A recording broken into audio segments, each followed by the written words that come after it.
திருஷ்டி பயணம் நேயர்கள் அனைவர் மீதும் எல்லாம் வல்ல இறைவனின் அமைதியும் சமாதானமும் உண்டாவதாக. சிரியாவில் ஏற்பட்டிருக்கிற அந்த மிகப்பெரிய அரசியல் குழப்பம், தீவிரமான உள்நாட்டு போர், மறுபடியும் இந்த உலகம் பெரிய அளவில் பரபரப்புக்கு உள்ளாகி இருக்குது.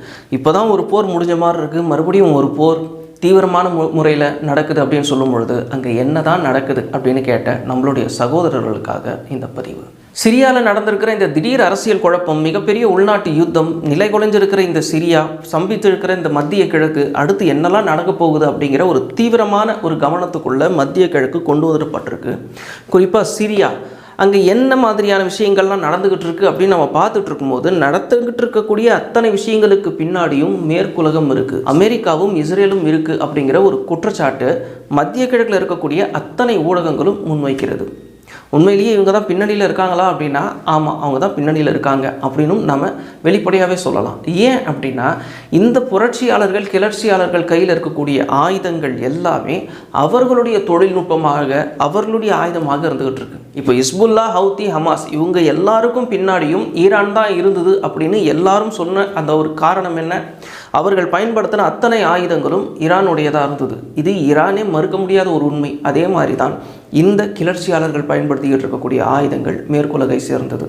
அப்போ எல்லாரும் சொல்லக்கூடிய அந்த ஒரு குற்றச்சாட்டு, இஸ்ரேலும் அமெரிக்காவும் இதோடைய பின்னணியில் தற்பொழுது இருந்துகிட்டு இருக்கு அப்படின்னு தான். இவங்க திடீர்னு வெளிப்பட்டு இது மாதிரியான செயல்களில் ஈடுபடுறாங்களா அப்படின்னு சொன்னால் இல்லை. கடந்த கிட்டத்தட்ட ஒரு 15-20 ஆண்டுகளாகவே இப்படி ஒரு குழுக்கள் உள்ளே இயங்கிக்கிட்டு தான் இருந்தது. 2011 வருஷம் அதிகாரப்பூர்வமாக ஒரு அஃபிஷியலான ஒரு யுத்தத்தை இந்த குழுக்கள் துவங்கச்சே தவிர, அதற்கு முன்னாடியிலிருந்தே இந்த ஏற்பாடுகள்லாம் நடந்துக்கிட்டு தான் இருந்துகிட்டு இருந்தது. 2010 காலகட்டத்தில் துனிசியாவில் ஒரு புரட்சி ஏற்பட்டது, நம்ம எல்லாருக்கும் தெரியும். அதை தொடர்ந்து ஈஜிப்து, லிபியான்னு இந்த புரட்சி எல்லா இடத்துக்கும் பரவும் பொழுது சிரியாவையும் இந்த புரட்சி விட்டு வைக்கல.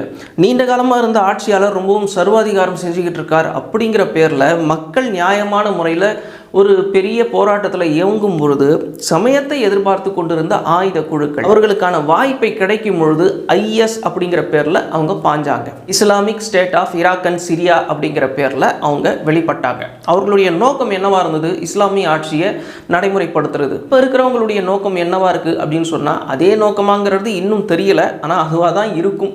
ஆனால் உண்மையிலேயே இவர்கள் இஸ்லாமிய ஆட்சியை தான் அமல்படுத்துகிறாங்களா அப்படின்னா 100% இஸ்லாத்துக்கு விரோதமான ஆட்சியை தான் அப்பவும் சரி இப்பவும் சரி இவங்க செஞ்சுக்கிட்டு இருக்கிறாங்க.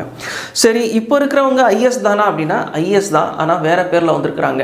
ஹயாத் தஹ்ரீர் அல் ஷாம் அப்படிங்கிற பேரில் இவங்க வந்திருக்கிறாங்க. சுருக்கமாக HTS அப்படிங்கிற ஒரு அமைப்பு. ISA HTS அப்படிங்கிற பேரில் இப்போ வந்திருக்கிறாங்க. கூடவே அந்த அல்-கைதா அவங்களும் சேர்ந்து இதோட பயணம் பண்ணிக்கிட்டு இருக்கிறாங்க. இதில் அவங்க சொல்லக்கூடிய விஷயம் என்ன அப்படின்னா, நாங்கள் பல கிராமங்களை எங்களுடைய கட்டுப்பாட்டுக்குள்ளே கொண்டு வந்துட்டோம் அப்படிங்கிறாங்க. அலப்போ அதோடைய மிகப்பெரிய பகுதியை நாங்கள் எங்களுடைய கட்டுப்பாட்டில் கொண்டு வந்துட்டோம் அப்படிங்கிறாங்க. தொடர்ந்து அங்கே இருக்கக்கூடிய விமான நிலையங்களை கூட நாங்கள் எங்களுடைய கட்டுப்பாட்டில் கொண்டு வந்துட்டோம் அப்படிங்கிறாங்க. இந்த STS உடைய தற்போதைய தலைமை என்ன அறிவிச்சிருக்கிறாரு அப்படின்னு சொன்னால், நாங்கள் ஒரு 100 கிலோமீட்டர் கொண்ட மிகப்பெரிய நிலப்பரப்பை நாங்கள் எங்களுடைய கட்டுப்பாட்டுக்குள்ளே கொண்டு வந்துட்டோம் அப்படின்னு சொல்லிட்டு இருக்கிறாரு. என்னதான் இவங்க 100 கிலோமீட்டர் நிலப்பரப்பை தங்களுடைய கட்டுப்பாட்டுக்குள்ளே கொண்டு வந்தாலும் நிலையான முறையில் இவங்க அந்த இடத்துல நிலை கொள்ள முடியல. என்ன காரணம் அப்படின்னா, சிரியா, ரஷ்யா இவங்களுடைய விமான தாக்குதல் அப்படிங்கிறது ரொம்பவும் பயங்கரமாக இருக்கிறதுனால உயிரிழப்புகள் பெரிய அளவில் இருந்துகிட்டு இருக்கு. அப்போ இப்படிப்பட்ட சூழ்நிலையில் இந்த இடத்துல இதுக்கு மேலே என்னென்ன மாதிரியான விஷயங்கள் நடக்க போகுது அப்படிங்கிற ஒரு எதிர்பார்ப்பும் நிலவுது. இவங்க முன்னேற போகிறாங்களா அல்லது பின்னடி ஆக போகுதா? இங்கே இராணுவம் பின்வாங்க போகுதா அல்லது முன்னேற போகுதா அப்படிங்கிற அந்த ஒரு விஷயத்தை நம்ம இனிமேல் தான் பார்க்கணும். சரி, போன முறை அவங்க சிரியா, ஈராக்கு, அதே மாதிரி லிபியா, நாங்கள் எகிப்துக்குள்ளேயும் போகும் அப்படின்லாம் சொல்லிகிட்டு இருந்தாங்க. சொன்ன மாதிரியே சில இடங்களுக்குள்ளே அவங்க ஊடுருவினாங்க, அதாவது ஐஎஸ்ங்கிற பேரில். இந்த முறை அவங்க ஈராக்குள்ளே நுழைவாங்களா, லெபனான்குள்ளே நுழைவாங்களா அப்படின்னா தெரியல. இவங்களுடைய பலம், அந்த எண்ணிக்கை என்னவா இருக்குது அதுவும் தெரியல. இவங்க கையில் என்ன மாதிரியான ஆயுதங்கள் இருக்குது அதுவும் தெரியல. ஆனால் அட்வான்ஸான ஆயுதங்கள் இவங்ககிட்ட இருக்குது. மறுபடியும் அப்படி தான் போய் சேர்ந்துருக்கு. முதல்ல இவங்க இப்படி ஒரு தாக்குதலை செய்வாங்க அப்படின்னு யாருமே எதிர்பார்த்துருக்க மாட்டாங்க. என்ன காரணம் அப்படின்னா, இவங்க பலம் குன்றி இருக்கிறாங்க அப்படின்னு தான் எல்லாரும் நினச்சிக்கிட்டு இருந்தாங்க. அப்படிப்பட்ட சூழ்நிலையில் இது தொடங்கியிருக்கு. நெதன்யாகு அவர்களுடைய அந்த கடைசி வார்த்தை இருக்குது பாருங்கள், அந்த போருடைய முடிவு, லெபனானில் போரை நாங்கள் முடிக்கிறோன்னு சொல்லும்பொழுது சிரியாவுக்கு ஒரு எச்சரிக்கையை கொடுத்துருந்தார். நம்ம கூட கடைசியாக அந்த வீடியோவில் அந்த எச்சரிக்கையை சொல்லியிருப்போம். என்னென்னா, பஷார் அல் ஆசாத் நெருப்போடு விளையாடி கொண்டிருக்கிறார், நீங்கள் நேரடியாக ஒரு விலை கொடுக்க நேரிடும் எங்ககிட்ட அப்படின்னு வந்து ஒரு வார்த்தையை சொல்லியிருந்தார். ஹிஸ்புல்லாவுக்கு நீங்கள் உதவிட்டு இருக்கிறீங்க அப்படிங்கிறதுனால. அப்படிப்பட்ட ஒரு சூழ்நிலையில் நாம் வந்து என்ன சொல்லியிருந்தோம் அந்த வீடியோவில், சரி லெபனானுக்கு அடுத்தபடியாக சிரியா மேலே ஒரு தாக்குதல் இருக்கும் அப்படின்னு தான் நாம் நினச்சிருந்தோம். நம்மளுடைய ஒட்டுமொத்த கணிப்புகளுக்கும் இடம் கொடுக்காம இது வேறு மாதிரி நடந்திருக்கு அப்படிங்கிறது தான் நம்ம பார்க்குறோம். இந்த இந்த இந்த வேறு மாதிரியான தாக்குதல் இருக்குது பாருங்கள். முற்றிலுமாக எதிர்பார்க்காத நிலையில் ஒரு ப்ராக்ஸி அமைப்பை வச்சு இந்த அமெரிக்காவும் இஸ்ரேலும் சிரியாவுக்கு கொடுக்குற இந்த பதிலடி இருக்குது பாருங்கள். உண்மையிலேயே யாராலையுமே யூகிக்க முடியாத ஒரு விஷயம். அதை நம்ம ஒத்துக்கிட்டு தான் ஆகணும். சிரியாவுடைய உளவுத்துறைக்கும் தெரியல, ஈரானுடைய உளவுத்துறைக்கும் தெரியல, அக்கம்பக்கத்து நாடுகளில் இருக்கக்கூடிய உளவுத்துறைக்கும் தெரியல. இதில் ஒரு ஹைலைட் என்ன அப்படின்னா, இவங்க எல்லாரையும் விட ரஷ்யாவுடைய உளவுத்துறைங்கிறது ரொம்பவும் ஆற்றல் மிக்கது, சக்தி வாய்ந்தது. அவங்களுக்கு கூட தெரியல அப்படிங்கிற அந்த ஒரு விஷயத்தை நம்ம நினச்சி பார்க்குறோம். அப்போ எந்த அளவுக்கு இவங்களுடைய இந்த உளவு அமைப்புகள் ஸ்ட்ராங்காக இருக்குது அப்படிங்கிறதையும் நம்ம வந்து பார்க்குறோம். ஏன் நம்ம இப்படி சொல்கிறோம் அப்படின்னா, உண்மையிலேயே சிஐஏவாக இருக்கட்டும், இஸ்ரேலுடைய மொசாடாக இருக்கட்டும், இவங்க எந்த அளவுக்கு எதிரிகள்கிட்ட ஊடுருவி இருக்கிறாங்க அப்படிங்கிறது நமக்கு வந்து தெரியும். ஹிஸ்புல்லாவுடைய அந்த தலைமை, அந்த தலைவர் எங்கே இருக்கிறாரு அப்படிங்கிற அந்த தகவல் முதற்கொண்டு அவங்க வந்து இப்போ எல்லாத்தையும் கலெக்ட் பண்ணி அதே இடத்துல அவங்க தாக்குதல் நடத்தி எல்லாத்தையும் முடிச்சிருந்தாங்க. இது போக ஈரானுக்கு உள்ளே நுழைஞ்சி அவங்களுடைய தலைவர்களையும் அவங்களுடைய விஞ்ஞானிகளையும் கூட கடந்த காலங்களில் எத்தனையோ முறை வந்து தீர்த்து கட்டியிருக்கிறாங்க. இப்படிப்பட்ட ஒரு அமைப்பு எவ்வளோ ஸ்ட்ராங்காக இருக்குது அப்படிங்கிறத இந்த இடத்துல நம்ம பார்க்குறோம். ஆனால் இவங்களுக்கு ஈடாக ரஷ்யாவோ இல்லை மத்திய கிழக்கில் இருக்கக்கூடிய மற்ற நாடுகளோ இல்லையோ உளவு அமைப்பில் அப்படிங்கிற ஒரு கேள்வியும் நமக்கு இந்த இடத்துல வருது. அது நமக்கு தெரியவும் இல்லை. இன்னொரு விஷயத்தையும் நம்ம இங்கே வந்து பார்க்குறோம். என்னென்னா, மேற்கத்திய ஊடகங்கள் தொடர்ந்து சிரியா சம்பந்தமான தவறான தகவல்களை பரப்பிக்கிட்டு இருக்கிற அந்த ஒரு விஷயத்தையும் நம்ம வந்து பார்க்குறோம். அது என்ன அப்படின்னா, இப்போ இருக்கக்கூடிய இந்த தீவிரவாத அமைப்புகள் சிரியாவில் பல பகுதிகளை தொடர்ந்து தங்களுடைய கட்டுப்பாட்டுக்குள்ளே கொண்டு வரதாகவும் இராணுவம் தொடர்ந்து பின்னடைவு சந்தித்து கொண்டிருப்பதாகவும் செய்திகளை வந்து தொடர்ந்து வெளியிட்டு இருக்காங்க. இதுக்கு வந்து சிரியாவுடைய இராணுவமே வந்து அறிக்கையை வெளியிட்டிருக்கிறாங்க. நீங்கள் சொல்கிற மாதிரி அங்கே நடக்கலை, முதல் கட்ட தாக்குதலில் நாங்கள் வந்து உடனே பின்வாங்க வேண்டியதாக இருந்தது. ஆனால் நீங்கள் சொல்லக்கூடிய ஒரு கிராமம் கூட அவங்களுடைய கட்டுப்பாட்டுக்குள்ளே போகலை, நாங்கள் சுதாகரிச்சுக்கிட்டோம் அப்படின்னு சொல்லியிருக்கிறாங்க. சரி, முதல்ல ஏன் அவங்க பின்வாங்கினாங்க அப்படின்னு ஒரு கேட்கும் பொழுது நமக்கு தெரியக்கூடிய தகவல் என்ன அப்படின்னா, இது வந்து ஒரு மிகப்பெரிய அளவில் திட்டமிட்ட ஒரு திடீர் தாக்குதலாக இருந்திருக்கு.